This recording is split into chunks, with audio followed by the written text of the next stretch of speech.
puede tomar su lugar, por favor. Muchas gracias a los pastores Abdías y Angélica por la invitación. Para los que no me conocen, yo soy hermano de la pastora Angélica. Obviamente ella es mayor. No, no es cierto. Yo soy mayor, pero yo sí me cuido. No, no es cierto. Y Julián, yo no sabía esa historia, pero nunca me has invitado ni una cena, ni una comida. Me debes más que eso, tú lo acabas de declarar. No, no es cierto. Me da mucho gusto estar con ustedes, pero quiero entrar de lleno al tema porque pues son pocos minutos los que tenemos y la verdad hay mucho que quiero compartir con ustedes. Yo sé que ustedes están empezando los grupos Conexión y está padrísimo, ¿verdad?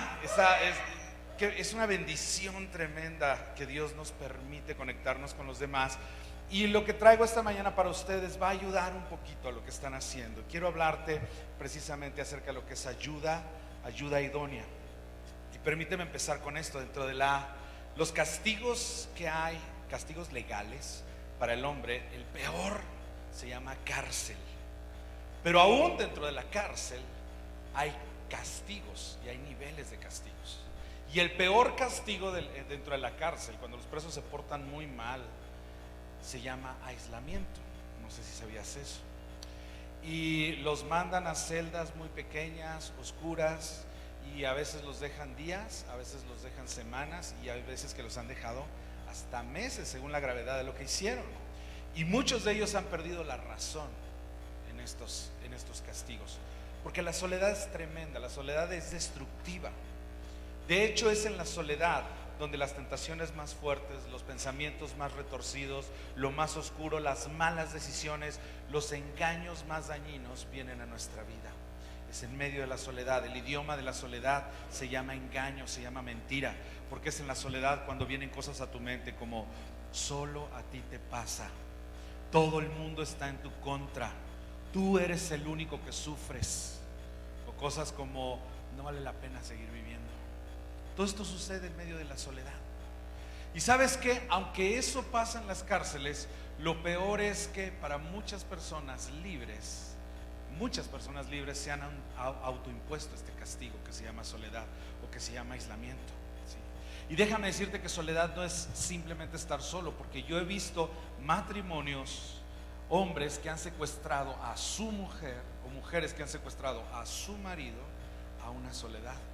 O parejas que han secuestrado a sus hijos, a su familia entera, a una soledad, a un aislamiento. Así somos nosotros y así pensamos, y nadie más tiene influencia sobre nuestras vidas, nadie más tiene contacto. Y levantan muros. Ahorita nos estamos quejando mucho de los muros, pero no nos damos cuenta de muchos muros que nosotros mismos hemos levantado. Y nosotros nos hemos impuesto aislamiento. Y sabes que Dios está completamente en contra de la soledad.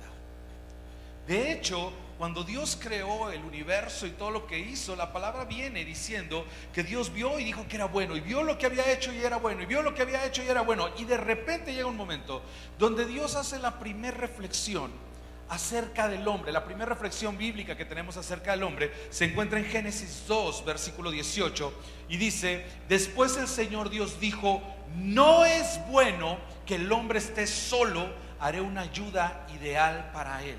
¿Qué fue lo que Dios dijo? Que no era bueno. Di conmigo, no es bueno.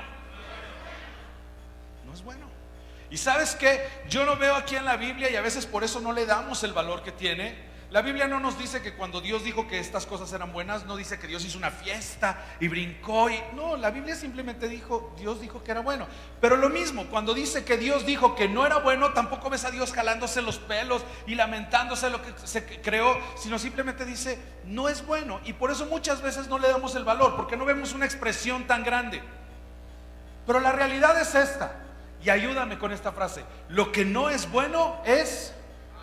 Otra vez, lo que no es bueno es malo. Y es impresionante porque lo primero que la palabra de Dios nos señala como malo, mira, aquí todavía no, el hombre no come el fruto prohibido. Aquí el hombre todavía no cae en pecado en este pasaje. Y lo primero que la palabra de Dios nos señala como malo es la soledad, el aislamiento.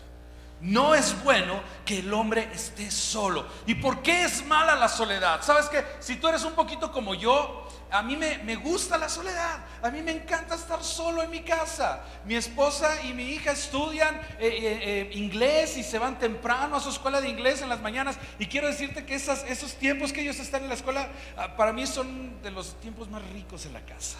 Corro, me trepo a las paredes y hago un montón de cosas. ¿No me creen? Van a ver. ¿Verdad? ¿A poco sí?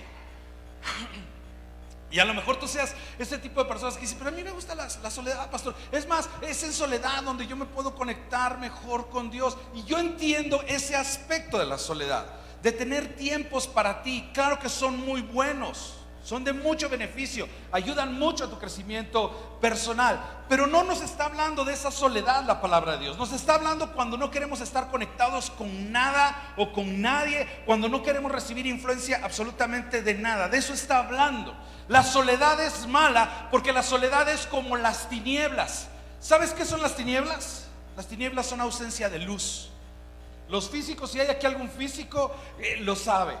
Tinieblas es ausencia de luz. Pues ¿sabes qué? La soledad es ausencia de personas junto a ti. Y la Biblia nos habla de esto muy fuerte. En 1 Juan capítulo 1 versículo 5 dice: este es el mensaje que oímos de Jesús y que ahora les declaramos a ustedes. Dios es luz y en Él no hay nada de oscuridad. Por lo tanto, mentimos si afirmamos que tenemos comunión con Dios, pero seguimos viviendo en oscuridad espiritual. No estamos practicando la verdad. Ahora, antes de ir al siguiente versículo, voy a volver a leer estos dos, pero voy a sustituir la palabra oscuridad por soledad. Y fíjate cómo diría: este es el mensaje que oímos de Jesús y que ahora les declaramos a ustedes. Dios es luz y en Él no hay nada de soledad. Qué interesante, porque cuando Dios empezó a hacer todo, dice Génesis 1, entonces dijo Dios, hagamos. Di conmigo, hagamos. ¿Dios estaba solo? No estaba solo. Dios no estaba solo. Padre, Hijo, Espíritu Santo, ahí estaban. ¿Por qué? Porque Dios está en contra de la soledad. Sigo leyendo. Por lo tanto, mentimos y afirmamos que tenemos comunión con Dios, pero seguimos viviendo en soledad espiritual. Mentimos. Ahora, a lo mejor tú me digas, te pongas un poquito así como teólogo y pastor, usted está en pecado porque le está añadiendo cosas a la palabra que la palabra no dice. Pero déjame ir al versículo 7 y lo vamos a leer literal. Dice: si vivimos en luz, así como Dios está en la luz, entonces tenemos que entonces como que sí tiene que ver la cuestión de comunión con luz. Sí tiene que ver la cuestión de tinieblas con soledad. Porque dice la palabra ahí: si vivimos en la luz, así como Dios está en la luz, entonces tenemos comunión unos con otros, y la sangre de Jesús, su Hijo, nos limpia de todo pecado. ¿Por qué Dios aborrece la soledad? Porque la soledad es un tipo de tinieblas en nuestras vidas. Es falta de luz en nuestras vidas, las tinieblas. Y cuando leemos ahí en Génesis que Dios dijo, no es bueno que el hombre esté solo, después la palabra nos empieza a narrar que Dios ideó todo un plan. Y dice la Biblia, no voy a ir al pasaje, pero dice la Biblia que entonces Dios le trajo a los animales a Adán para que les pusiera nombre, les puso propósito a Adán. Y después de que le puso propósito, hizo caer un fuerte sueño sobre él. Y cuando se durmió, tomó una de sus costillas, y entonces de esa costilla hizo a Eva y se la trajo. Y nosotros leemos este pasaje, y yo leía este pasaje y yo decía como que está conectado. O sea, aquí dice que Dios dijo que no era bueno que el hombre estuviera solo. Entonces lo que debería seguir lógicamente es: le trajo sueño y le quitó una de las costillas y le trajo a Eva. Pero en medio hay un cacho que dice que le trajo a los animales para que les pusieran nombres. ¿Por qué? Déjame explicarte cómo resolvió Dios la soledad de Adán y cualquier soledad. Dile a la persona que está junto a ti: la soledad se resuelve en 3 pasos. Cuando tú quieres resolver la soledad solamente juntándote con otra persona, o sea, solamente con el tercer paso, ese es el tercer paso, siempre vas a tener problemas. ¿Cuáles son los primeros pasos? Lo primero es que nosotros vemos cómo Dios tuvo comunión con Adán. La palabra nos enseña que Dios venía al huerto, que Dios hablaba con Adán, que Dios conversaba con él. Entonces la primera manera de resolver la soledad es tener comunión con Dios. O sea, la próxima vez, si tú estás soltero y ya pasas de cierta edad y sientes que ya se te fue el último tren, o que ya estás cerca a la salida del último tren, deja de pensar en con quién te enamoras, porque quiero decirte que cuando estás en un túnel y ves una luz, puede ser la salida o puede ser el tren que te va a atropellar. Pues cuidado. Y si tú nada más piensas con quién me voy a juntar, estás atacando mal la soledad. Lo primero que debes tener es comunión con Dios. Yo no conozco ni una sola persona que tenga comunión con Dios y se sienta sola. Es más, ya me tienen miedo en mi iglesia porque, pastor, me siento solo. Claro, porque no oras. Ay, ¿quién se lo dijo? Pues tú me lo dijiste. No, yo no le dije. Sí, tú me dijiste que te sientes solo. No tienes comunión con Dios. Eso es lo primero. Lo segundo es, le puso propósito. Nunca te vas a sentir solo si estás ocupado. Claro, si estás 3 horas en tu recámara sacándote el moco y viendo el techo, te vas a sentir solo. Si te la pasas 3 horas metido en el Facebook, like, te vas a sentir solo. Lo segundo que Dios hizo es, trajo los animales y le dijo a Adán, ponle nombre a todos los animales. Y Dios fue muy sabio en hacer esto. Hubiera sido un gran problema que primero le hubiera dado a Eva y después trajera a los animales. Hubiera sido un conflicto universal hasta nuestros días. Imagínate a Adán y Eva paradas junto a él. Y viene el desfile de los animales y dice Adán, tú te vas a llamar perro. Y Eva, ay no, como que no me gusta perro. No, se va a llamar Ploqui. No, se va a llamar perro. No, se va a llamar Ploqui. Vete, perro. Adiós, Ploqui. O sea, ¿te imaginas? Y luego tú te vas a llamar gato. Ay, no, es un cosito. ¿Cómo se vas a poner gato? O sea, hasta el día de hoy los animales tendrían 2 nombres. ¿Sí? Entonces lo segundo es tener propósito. Y lo tercero, entonces dice que Dios le dio sueño a Adán y le trajo a Eva. Y esa es la manera en la que Dios resuelve la soledad. Por favor, si hay solteros aquí, no te brinques hasta el tercer punto si primero no vas en los otros 2, ¿ok? Primero comunión con Dios, después propósito, y entonces deja que Dios ¿qué? No, te duerma. Deja que Dios te duerma y que Él te traiga, porque solo dormido te va a traer lo que Él quiere. ¿Sale? Pero esa parte es porque vi chavos acá. Pero bueno, esa es la manera en que Dios resolvió la soledad de Adán, trayéndole una ayuda idónea. Pero di conmigo, ayuda. O sea, una ayuda viene a tu vida porque tu vida tiene un propósito. Y una ayuda idónea puede ser cualquier persona. Ahora, no me malentiendas, mi principal ayuda idónea es mi esposa, definitivamente. Pero hay otras ayudas idóneas en mi vida. Y no estoy diciendo que hay otras esposas en mi vida. No quiero que se vayan a quejar con el pastor Abdías. No, el pastor Roberto dijo que se podía. No. Hay otras ayudas idóneas de acuerdo a la situación que estoy enfrentando. Por ejemplo, si yo necesito un consejo financiero, a lo mejor mi esposa no va a ser mi mejor ayuda idónea. Si yo necesito un entrenador para bajar de peso, yo sé que no lo necesito, es un ejemplo, pero si yo necesitara un entrenador para bajar de peso, mi esposa a lo mejor no va a ser mi ayuda idónea. El otro día a mi esposa y a mi hija se les ocurrió, yo no sé de dónde les salió la loca idea, que se les antojó hacer tamales. Y dije, ¿qué? ¿Hacer tamales? ¿Cuándo en su vida han hecho tamales? Pero se les metió la idea de hacer tamales. Dije, pues será de esas ondas hipster, como ahora hay quien hace cerveza casera y cosas así. Pues a lo mejor quieren hacer tamales caseros. Va.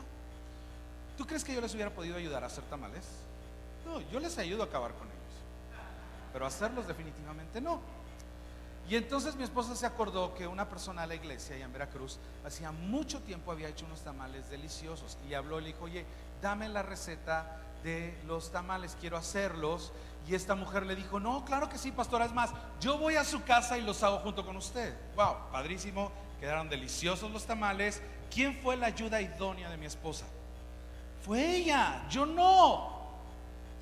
¿Sí? Y yo tengo que entender que Dios me coloca en ambientes, en lugares, en situaciones donde yo tengo que recibir ayuda de otras personas. Y eso precisamente es el propósito de la conexión. Di conmigo, ayuda es el propósito de las conexiones. No nada más caernos bien, no nada más reírnos juntos. El verdadero propósito, el principal, el propósito central de las conexiones es la ayuda. Por eso Dios dijo que necesitaba ser una ayuda idónea, una ayuda ideal para Adán. De eso se trata. Ahora, ¿ayuda en qué? ¿Yo en qué necesito ayuda? ¿Cuánto me queda? Ah, ya vi cuánto me queda. ¿Eso sube o baja? Baja. Sí, ni modo. Ok. Mira, todos necesitamos unos de otros. Ok. Quiero dejar esto bien establecido. La palabra dice en Romanos 12:16: vivan en armonía unos con otros, no sean tan orgullosos como para no disfrutar de la compañía de la gente común.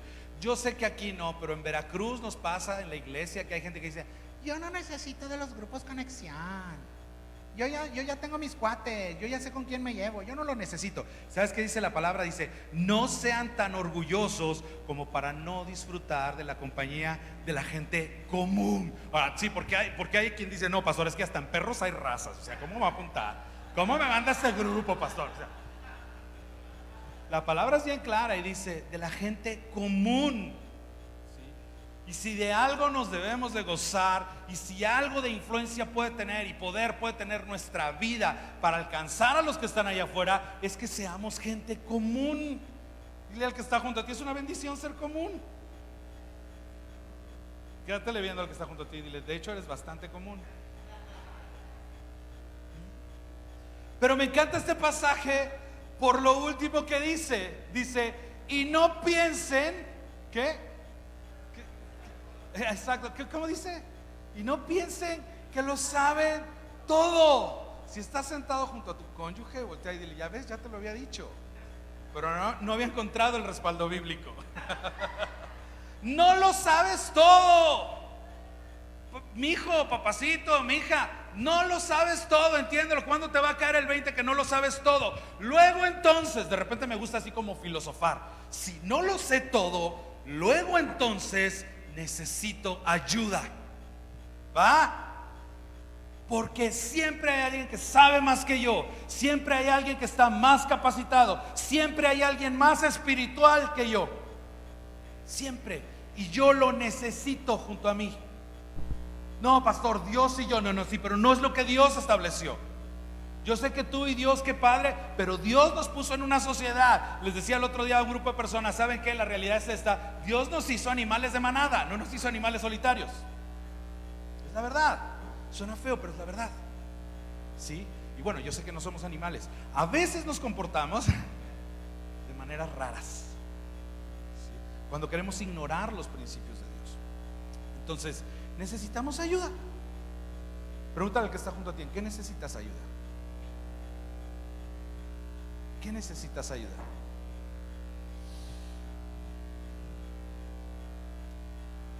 En los valores que son importantes para tu vida, en eso necesitas ayuda.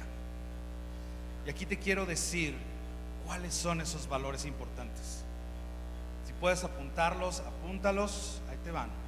¿Qué es lo más importante? Yo sé que hay muchos sistemas de prioridades y todo. A lo mejor no estés tan de acuerdo conmigo, pero siempre estas 4 cosas que te voy a mencionar son muy importantes. Tienen que estar en los primeros lugares en tu vida. Lo primero es tu identidad con Dios. ¿Qué es lo que dice Dios de ti? ¿Qué es lo que piensa Dios de ti? No qué es lo que piensa el que está junto a ti. ¿Qué es lo que piensa Dios de ti?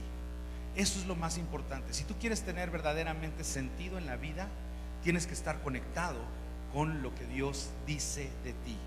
Porque mucha gente va a querer robarte esa gran verdad. Muchos te van a decir: eres un bueno para nada. Muchos te van a decir: eres el peor. O muchos inclusive te van a querer sobrevalorar. No, es que como tú no hay nadie. Y sabes que lo que Dios dice de nosotros siempre es centrado, siempre es maduro.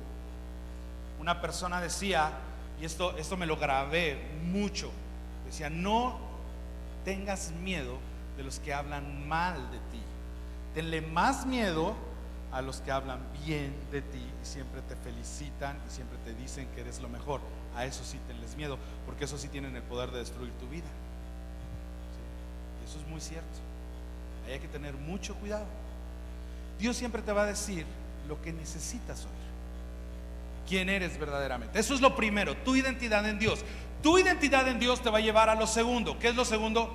Tu propósito. Si yo sé quién soy en Dios, entonces yo sé para qué fui creado. ¿Cuál es el propósito de Dios para mi vida? Dejo de perseguir propósitos copiados. Dejo de perseguir propósitos de moda. Dejo de perseguir propósitos adoptados. ¿Por qué? Porque yo estoy seguro de lo que Dios quiere para mí y nada de lo demás me influencia. En tercer lugar, cuando tú sabes tu propósito, entonces tú sabes dónde puedes centrar tu crecimiento. ¿En qué te tienes que preparar? ¿Cuáles cosas las debes hacer a un lado de tu vida? ¿Sí? Es un tiempo donde la especialización se está volviendo muy importante. Es un tiempo donde cada vez tienes que estar más centrado en edificar tu vida en lo que verdaderamente necesitas. ¿Sí? Si tú sabes que el propósito de Dios es que tú seas doctor, ¿para qué te pones a estudiar ingeniería? A veces queremos abrazar todo. Yo estaba leyendo que una persona debe de tener una vocación, un hobby y un círculo de amistades. ¿Ok? Bueno, una vocación, un hobby y un círculo de amistades. Y con eso tienes una vida sana. Pero hay gente que tiene 10 vocaciones, tiene 30,000 hobbies, ¿verdad? Y tiene 2 amigos. Y dices, ¿qué óvole? ¿Cómo es posible? ¿Sí? Entonces tú centras tu crecimiento, y cuando tú centras tu crecimiento, la cuarta cosa es, tú puedes abrazar entonces tus responsabilidades. Si tú sabes en qué tienes que crecer, te haces responsable en eso. Entonces quiero decírtelos de nuevo, es tu identidad en Dios, tu propósito, tu crecimiento y tus responsabilidades. Esas 4 cosas son los valores más importantes en tu vida. Son el pináculo de lo que es importante en tu vida. ¿Qué tiene que ver esto con las relaciones? ¿Qué tiene que ver esto con no estar en soledad? Que Dios te puso en medio de gente que debe ayudarte en estas 4 cosas. Principalmente, a veces nos juntamos con gente que nos ayuda en cosas que no tienen sentido. A veces consideramos que nuestros mejores amigos son los que nos pueden hacer el mejor paro en la delegación. Y yo no digo que no pueda ser una buena relación. Hay que ser estratégicos en nuestras relaciones. Pero la verdad es que las mejores relaciones que Dios nos ha regalado son quienes pueden saber qué es lo que Dios piensa de mí. En segundo lugar, me van a ayudar en mi propósito, van a aceptar mi propósito, no van a juzgar mi propósito. Te cuento una historia triste. Yo tenía unos amigos cuando estábamos ahí en la secundaria y en la prepa, y llegó el momento que teníamos que elegir carreras. Uno se vino a un instituto bíblico, wow, todo el mundo le aplaudió. Otro se fue a estudiar ingeniería, todo el mundo le aplaudió. Otro se fue a estudiar contaduría, todo el mundo le aplaudió. Y yo dije, yo quiero irme a estudiar música. Y todos mis amigos dijeron, ¿qué? ¿A poco eso es carrera? Fíjate, mis amigos. Yo les dije, sí, eso es carrera y hay una facultad de música. No, ¿qué va a ser? Y entonces yo me mudé a Jalapa, que está como a 1:30 de Veracruz, a estudiar música. Y todavía cuando regresaba los fines de semana, mis amigos lacras me decían, ¿y ya estudias o sigues en lo de la música? Nunca aceptaron mi propósito. ¿Sí? ¿Y sabes qué pasó? Los corté. Tiempo después se empezaron a casar y ahora sí todos vinieron para que yo tocara en sus bodas, y yo les dije, mangos, no le toco a nadie, porque nunca creyeron en mi propósito. Entonces el propósito de las relaciones es ese, creer en tu propósito, aunque no sea el de ellos. Mira, yo me he dado cuenta, y esto hay que tener mucho cuidado, ¿sí? A veces no aceptamos el propósito de los demás y les queremos imponer nuestro propósito. Nosotros estamos tan convencidos de nuestro propósito, y qué bueno, gloria a Dios que tú tengas una definición tan clara y tan exacta de tu propósito, pero tu propósito es tuyo. y se lo quieres poner a los demás. Y te frustras si los demás no los aceptan. Y sabes que cuando eres así, no estás siendo una ayuda ideal. El propósito de la otra persona puede ser totalmente en otra dirección que el tuyo. Si tú quieres ser alguien de bendición, tienes que creer en ese propósito, lo tienes que abrazar y tienes que ayudar a la persona a alcanzarlo. Es bien importante eso. Y también ayudarle en las responsabilidades que debe tener para alcanzar ese propósito. Quiero contarles una historia para terminar. 1 Samuel 18:1 nos habla de David. Dice: después de que David terminó de hablar con Saúl, conoció a Jonatán, el hijo del rey. De inmediato se creó un vínculo entre ellos, pues Jonatán amó a David como a sí mismo. A partir de ese día Saúl mantuvo a David con él y no lo dejaba volver a su casa. Jonatán hizo un pacto solemne con David porque lo amaba tanto como a sí mismo, y para sellar el pacto quitó su manto y se lo dio a David junto con su túnica, su espada, su arco y su cinturón. ¿Tenemos bien claro quién era Saúl, David y Jonatán? Sí, todos lo tenemos bien claro. ¿Sí? O a lo mejor lo puedo hacer aquí de una manera más gráfica. Ven, David, ayúdame por favor. Pasa. A ver, ¿quién tiene cara como de Jonatán? Así como, o sea, de niño fresón. Que tú vas a ser Saúl. Escoge un Jonatán, así, pero tiene que verse príncipe. Ok. Hay tantos. Ahora escoge un David, pero acuérdate de esto. Haz de cuenta que ustedes son de Lomas y David es de Tepito. Ah, es cierto. Escoge un David. Está bien, que sea su amigo. Escoge un amigo. Pablito, vente, Pablito. Sí, tiene cara como de rey David, ven para acá. Ok. Rápido les cuento esta historia. El rey Saúl había sido un rey escogido por el pueblo, pedido por el pueblo, solicitado por el pueblo. Dios no les quería dar un rey humano, Él quería ser su rey. Pero el pueblo dijo: no, queremos un rey como todos los demás reyes. Entonces Dios les dijo: ok, ¿cómo lo quieren? No es lo que yo quería para ustedes, pues está bien, ¿cómo lo quieren? Bueno, o más bien, para cumplirles sus deseos, les dio al rey más alto, más guapo, más fuerte. ¿Sí o no? ¿Verdad que sí? ¿Estás de acuerdo conmigo? Perfecto. Pero ese rey Saúl era necio como él solo. David nada más lo está representando ahorita. ¿Qué fue? ¿Oíste eso, Ok. Ahora, entonces, ustedes saben la historia. Dios quitó el linaje de los reyes de Saúl porque no le gustó el corazón de Saúl. Pero Saúl tenía un hijo que se llamaba Jonatán. Aquí está Jonatán. Ahora, si tú ves lo que la palabra nos habla de Jonatán, Jonatán no tenía el carácter de su papá. Obviamente se parecía a su papá, seguramente era un joven guapo, era alguien que había nacido en el palacio, que había nacido ya rodeado de todo el ambiente de reyes, había sido bien educado, había crecido ahí, era un príncipe. Digo conmigo, príncipe. ¿Sí? Y ahí estaba Jonatán, pero aparte tenía el plus de tener un buen corazón. Un día ellos tienen un problema con un gigante y entonces todo el pueblo le saca a matar al gigante, pero llega David. Dios trae a David: ven para acá, tú vas a ser David. Y David era un chavo de las orillas de la ciudad,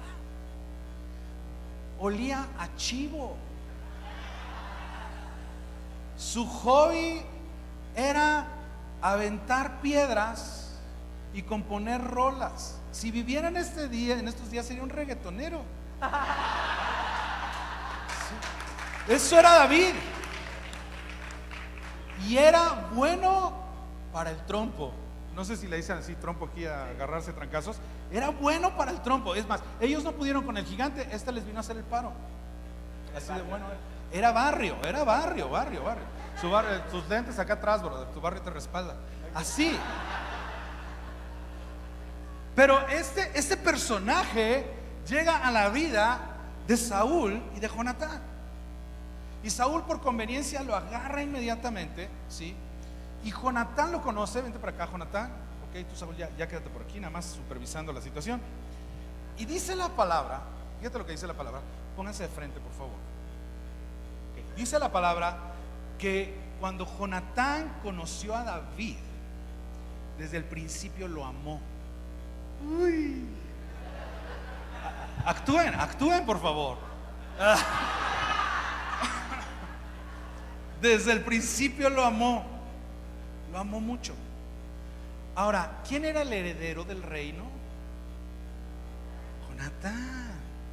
Bueno, es fresa, es Jonathan. Johnny. ¿Quién era el heredero? El Johnny. Háganse cuenta que este es el Johnny y él es el Kevin. ¿Sí? O el Brian, ¿no? Ok, entonces, pero dice la Biblia que Jonatán amó a David desde que lo conoció. Y dice este pasaje, el versículo 4, 1 Samuel 18:4, que para sellar su pacto de amistad, Jonatán se quitó su manto y se lo dio a David, junto con su túnica, su espada, su arco y su cinturón. No, espérate, eso no lo crees. ¿Y qué es lo que estaba pasando? Estas son las relaciones. Esto es ser una ayuda idónea. Él estaba listo para ser rey, pero él sabía que el corazón de su padre había hecho que el reinado se quitara de su vida. No su corazón, era su propósito. Para eso nació, para eso fue educado. Él tenía el corazón correcto, pero él sabía que este individuo, que casi no sabía nada, era el que Dios había designado. Y cuando Jonatán amó a David, lo que hace ahí en la palabra es impresionante, porque se quitó todo lo que lo identificaba como príncipe: su capa, su túnica, su cinturón, y se los entregó su espada.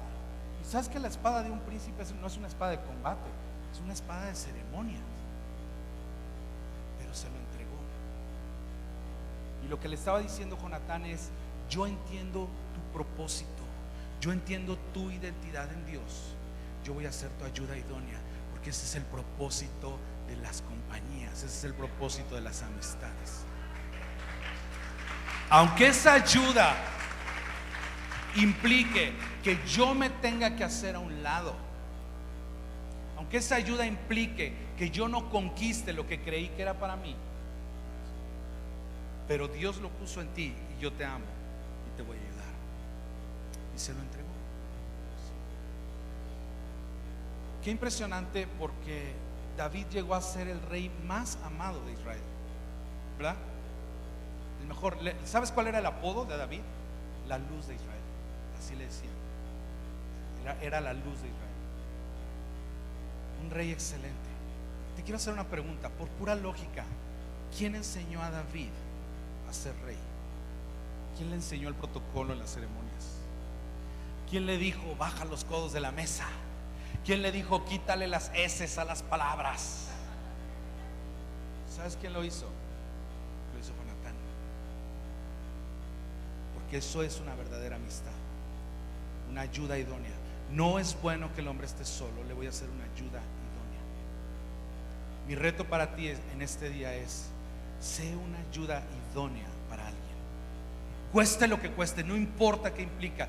Tú tienes la responsabilidad no solamente de tener tu identidad en Dios y de saber tu propósito y de responsabilizarte de tu crecimiento, pero si tú quieres ser una ayuda idónea para alguien, tienes el reto de conocer la identidad que Dios tiene de cada uno de los que te rodean, ¿sí? y de entender su propósito, apoyar su propósito, impulsarlos a más, como Jonatán lo hizo con David. Dice Proverbios 12:26: los justos dan buenos consejos a sus amigos. Jonatán edificó la vida de David, pero dice: los perversos los llevan por mal camino. Gracias, chicos, pueden pasar a su lugar. Los perversos los llevan por mal camino. ¿Y sabes qué perversión? Podríamos creer que es hacer algo muy malo, pero el significado literal de perversión es no hacer la obra de Dios. Eso es perversión, no hacer la obra de Dios. Nosotros le llamamos perversión algo que es malo, pero malo en serio. Cuando tú le dices a una persona que es un pervertido, piensas en lo peor. Pero perversión simplemente es no hacer la obra de Dios en nuestras vidas. Muy fuerte, ¿verdad? Te voy a invitar a que te pongas de pie, por favor.